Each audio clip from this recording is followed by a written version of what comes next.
कहाँ हामी भाइहरू आज इनोसीमा लाइफस्टाइलमा हामी घुम्न आएको छौँ र विशाल भाइ छ अनि हाम्रो भाइ पनि छ त्यहाँ पारिको टावरमा हामी जाने हो निकै नै राम्रो ठाउँ छ एकदम शीतल हावा चलिरहेको छ थोरै घाम बगान अझै त्यति गाह्रो चाहिँ छ ठिक छ अब हामी यहाँबाट जान्छौँ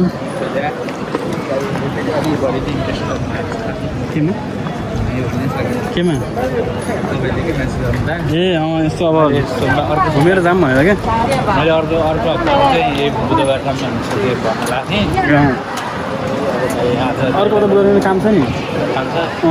यो बुधबार काम खाली छ खाली म मङ्गल बुधदेखि खाली हो अर्को बुधबार काम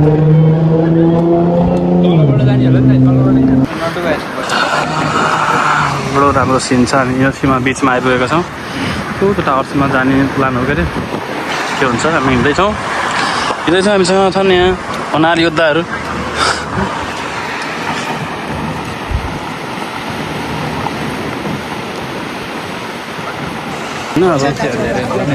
जाम माथि यहाँबाट अब उकालो सुरु हुन्छ हजुर एउटा एकदम उकालो सुरु हुन्छ उकालो बाटोमा चाहिँ अब यो के माछाहरू कि उदनहरू के बाँच्नु कि उदनको बाँच्नु मनै पर्दैन मलाई उदन त्यहाँ घिउमा बनाउँछ भन्ने त्यहाँ बनाउँछु त यहाँबाट हामी उकालो बढ्यो माथिको उकालोको यात्रा सुरु हुन्छ मान्छेहरू लौरेर हिँडेको छौँ हामी त अब अन्य यहाँ त यस्तो हुन्छ नि रुखहरू छ माथि पाहाडमा हावा चाहिँ शीतल आउँछ पनि होइन बिचको अनि अघि नै हामी त छिटै हिँड्छौँ गाह्रो भएर अलिकति हिँड्न गाह्रो भइरहेको छ अब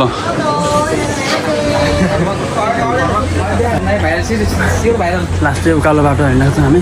तपाईँ पहाडीदेखि लगाउँछ ओह्रालो छ होइन हजुर चल्न टल्नै पाइन्छ अब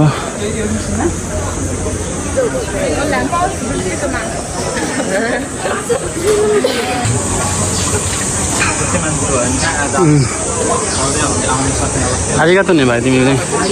मैले भने त्यताको आइदेऊ धन्यवाद हो नि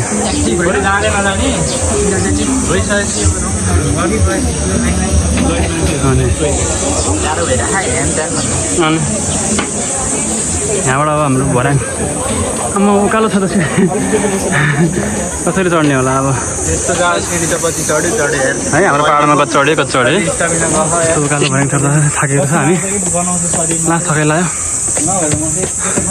विशाल भाइ दौडिरहेको छ तर म चाहिँ सकिने यस्तो उकालो मन्दिरहरू आयो यहाँ मन्दिरहरू रहेछ यहाँ हुँदो रहेछ त्यो उसको अघिको एक्सिडेन्ट यहाँ हुँदो रहेछ कि यतिजनालाई हिँड्दा हुँदो रहेछ एक्सिडेन्ट अलिकति आधा राति माथि आएर हेरेका छौँ यस्तो देखिएको छ तलको भ्यू चाहिँ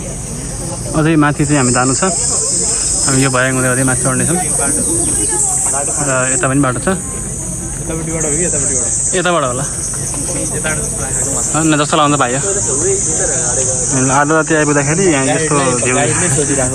भ्यू देखेको छ निकै नै राम्रो मनोरम दृश्य देखिएको छ यहाँ चाहिँ पारी पनि राम्रो बस्तीहरू रहेछ साह्रै छौँ अब हेरौँ हामीले त्यो टावरमा आइपुगेको छौँ बाहिरको भ्यू यस्तो छ राम्रो भ्यू छ माथिबाट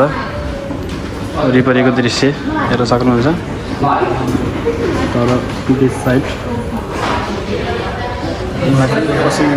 गर्मी छ धेरै गर्मी छ कस्तो गर्मी छ माथि चाहिँ भाइहरू पनि फोटो भिडियो खिच्न व्यस्त छन् यस्तै छ गाइज हाम्रो घुमाइ अब यहाँबाट तल गएर हामी पारि त्यो साइडतिर कुदिरहेका छौँ अब के हुन्छ हेरौँ हामीहरू टावर चढ्दा भर्खर निस्केका छौँ अब खासै भिडियो बनाएन फोटो खिच्नु व्यस्त भयो होइन हामी बाहिर निस्केका छौँ अब अलिकति थोरै बिच साइडतिर यसो पानी सानी पनि अलिक खेलाउनु पऱ्यो होइन यत्रो समुद्रमा आइसकेपछि होइन गङ्गाजीलाई यसो जल शिरसम्म लिनु पऱ्यो होइन अब धर्मशास्त्र अनुसार पनि समुद्रको जल भनेको त एउटा एकदम पवित्र जल हो पवित्र गङ्गा हो होइन त्यही कारणले गर्दा अब जाँदैछौँ गाइड अब भ्लग बनाउँदा म भागवत पुराणतिर छिर्छु कि है रमाइलो ठाउँ छ यो यहाँ आएर पस्नु चाहिँ हुँदैन पछाडिमा यसो गरम नै एकचोटि है राम्रो रहेछ इनोसिमा हो ठाउँको नाम चाहिँ इनोसिमा बिच टाढैन होइन आउनुहोस् धेरै छ है गाइडहरू फेरि धेरै राम्रो छ म भाउजूहरू खाएँ अनि मेरो दिमागै फोटो खिचेर जान्छ यार दिने यार म भाउजूलाई नि आउँछु भिडियो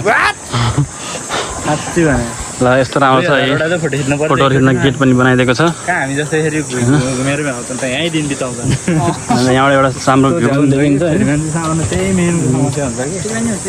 केटी मान्छे सामान हामी भनेको फ्याट फ्याट फ्याट 2-4 वटा खिच्यो 5 मिनटमा सक्यो नि त 10 मिनटमा सके अब घुम्यो आयो घुम्यो हिँड्यो यहाँ यो दुई साइडतिर गएर 2-4 फोटो खिचेपछि हामी फर्किन्छ अब साँझ पनि पर्दैछ हाम्रो टाढा पुग्छ 2 घन्टाको बाटो छ टोकियो फर्किँदा यहाँबाट अब छिटै निस्किनुपर्ने हुन्छ गाइस अँध्यारो हुन लागिसक्यो है अब भोक पनि लागेको छ एकछिन घुमेर नास्ता खानु पर्ला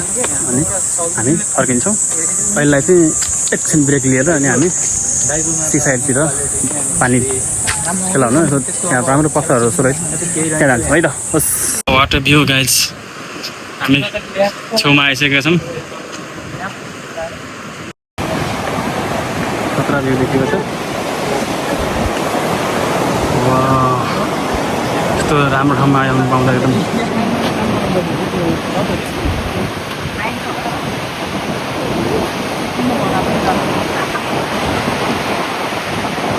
विशाल